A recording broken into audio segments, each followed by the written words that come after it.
দক্ষিণ Korea Asia মহাদেশে অবস্থিত একটি উন্নত দেশ।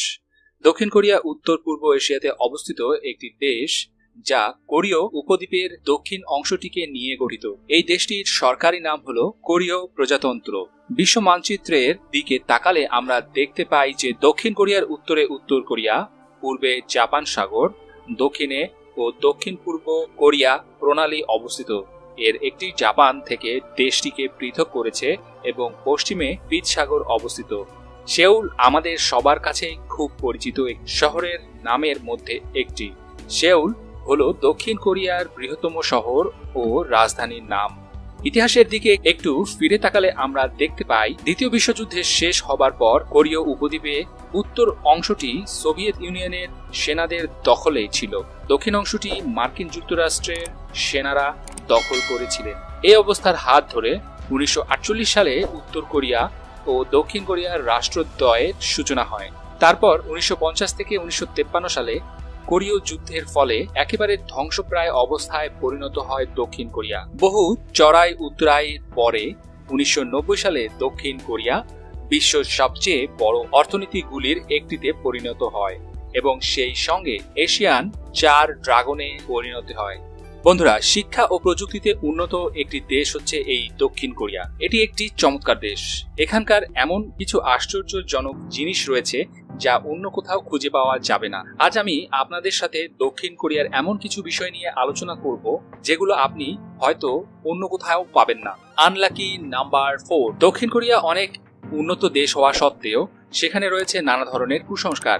এখানে 4 সংখ্যাটিকে অপয়া সংখ্যা বা দুর্ভাগা সংখ্যা হিসেবে ধরা হয়, অর্থাৎ এটার মানে হচ্ছে বিপদের সংকেত। মজার ব্যাপার হচ্ছে এই দেশের বিল্ডিং এ আপনি 4 সংখ্যাটিকে খুঁজে পাবেন না, এমনকি এই সংখ্যাটি লিফটেও নেই। সেখানে 4 সংখ্যার বদলে ব্যবহার করা হয় এফ। শরীর খোদাই বা ট্যাটু নিষিদ্ধ। আজকাল নিজের শরীরকে কে না চায় রং বেরং করে সাজাতে। হ্যাঁ বন্ধুরা, ট্যাটু করা আজকাল একটি মডার্ন ফ্যাশন হয়ে দাঁড়িয়েছে, কিন্তু দক্ষিণ কোরিয়াতে এটা একেবারেই নিষিদ্ধ।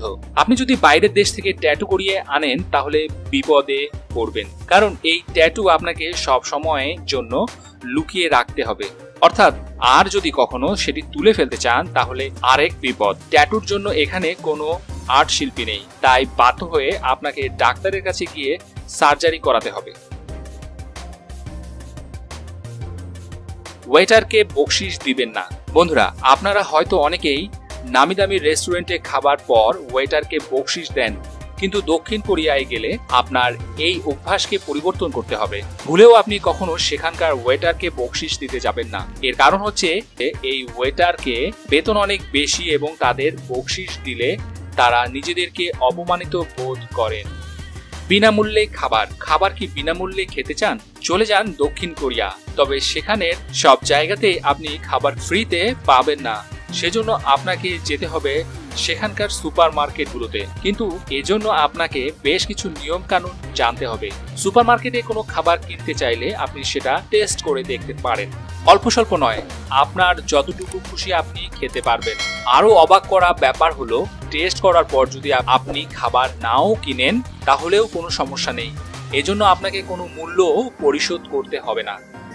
গিফট হিসেবে টয়লেট পেপার। যে কোনো অনুষ্ঠানে গিফট দেওয়া একটি ট্রেডিশন হয়ে দাঁড়িয়েছে, কিন্তু একটু মনে করে দেখুন, জীবনে কাউকে না কাউকে আপনি কিছু না কিছু গিফট করেছেন, কিন্তু গিফট হিসেবে কি কোনোদিন কাউকে টয়লেট পেপার দিয়েছেন? হ্যাঁ বন্ধুরা, দক্ষিণ কোরিয়াতে পার্টি করলে সেখানে গিফট হিসেবে টয়লেট পেপার দেওয়ার রীতি রয়েছে। যদিও দক্ষিণ কোরিয়ার মানুষ টেকনোলজিতে অনেক উন্নত, কিন্তু অবাক করা বিষয় হচ্ছে তাদের মধ্যেও কিছু কুসংস্কার রয়েছে। তাদের ধারণা গিফট হিসেবে দেওয়া টয়লেট পেপার যতটা দীর্ঘ হবে তাদের আয়ু ততটাই দীর্ঘ হবে। প্লাস্টিক সার্জারির দেশ। দক্ষিণ কোরিয়াকে প্লাস্টিক সার্জারির দেশ বলা হয়। এখানে মাথাপিছু হিসাব অনুযায়ী বিশ্বের সবচেয়ে বেশি মহিলা প্লাস্টিক সার্জারি করিয়ে থাকেন। নিজেদের সৌন্দর্য রক্ষার জন্য তাদের মধ্যে 5 জনে অন্তত একজন মহিলা প্লাস্টিক সার্জারি করিয়ে থাকে, তাই এখানকার প্রায় সবাই সুন্দর হয়ে থাকে। স্মার্ট মানুষ। বিশ্বের অন্যান্য দেশের চেয়ে দক্ষিণ কোরিয়ার মানুষকে আপনি সবচেয়ে বেশি স্মার্ট হিসেবে দেখতে পাবেন, কারণ এখানকার পুরুষরা তাদের শরীরকে ফিট রাখার জন্য সব সময় সতর্ক থাকে। দক্ষিণ কোরিয়া একটি কথা প্রচলিত আছে যে পুরুষরা তাদের উপার্জনের সিংহভাগ ব্যয় করেন তাদের প্রসাধনী কিনতে এবং জিমে যাওয়ার জন্য। তারা শরীরকে ফিট রাখার জন্য সবসময় জিমে যায়, যার কারণে এই দেশের মানুষের গড়ন ছিমছাম পাতলা। এখানে মাত্র 3 মানুষই মোটা। ছাত্র ছাত্রীরা ক্লাসে ঘুমায়। দক্ষিণ কোরিয়ায় শিক্ষা কারিকুলামে বিশ্বের অন্যান্য দেশের চেয়ে ভিন্ন। বিশ্বের অন্যান্য দেশের শিক্ষার্থীদের চেয়ে এখানে বেশি সময় ক্লাস করতে হয়। তাদের প্রাইমারি লেভেলে একজন শিক্ষার্থীকে সকাল 9টা থেকে সন্ধ্যা 6টা পর্যন্ত ক্লাস করতে হয়।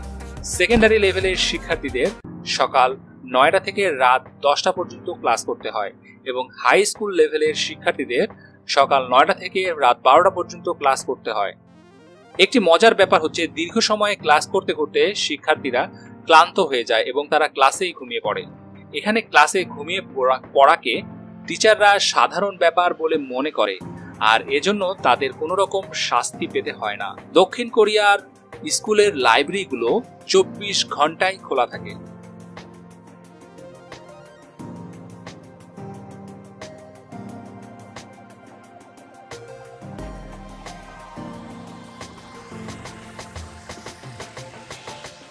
হলিউড মুভি এবং গানের প্রতি বিকর্ষণ।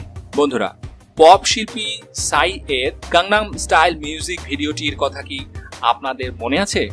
ইউটিউবে এই গান প্রকাশের পর বিলিয়ন মানুষ হুমড়ি খেয়ে পড়েছিল এই গান দেখার জন্য। এই গানটি যাবৎকালে ইউটিউবে সবচেয়ে বেশিবার দেখা একটি ভিডিও। গাংনাম স্টাইলের বিখ্যাত এই সাই হলো দক্ষিণ কোরিয়ার একজন পপ গায়ক, কিন্তু আপনি যদি সেখানকার সাধারণ মানুষকে জিজ্ঞেস করেন তাদের দেশের বিখ্যাত শিল্পীর নাম কি, তাহলে তাদের মধ্যে অধিকাংশই এর উত্তর দিতে পারবে না, কারণ তারা গান শুনে না এবং হলিউড মুভিও দেখে না। এটাকে তারা সবচেয়ে অপচয় বলে মনে করে। ধূমপানের ব্যাপারে সতর্ক থাকুন। বন্ধুরা, আপনারা যদি কেউ দক্ষিণ কোরিয়ায় পর্যটক হিসেবে যান তাহলে অবশ্যই এই ব্যাপারে সতর্ক থাকবেন। এর কারণ হচ্ছে এখানে যে কোনো পাবলিক প্লেসে ধূমপান করা নিষিদ্ধ। আপনার আশেপাশে যদি কোনো মানুষ থাকে তাহলে অবশ্যই ধূমপান করা থেকে বিরত থাকবেন, আর যদি এমনটা না করেন তাহলে জরিমানা দেওয়ার জন্য প্রস্তুত হন।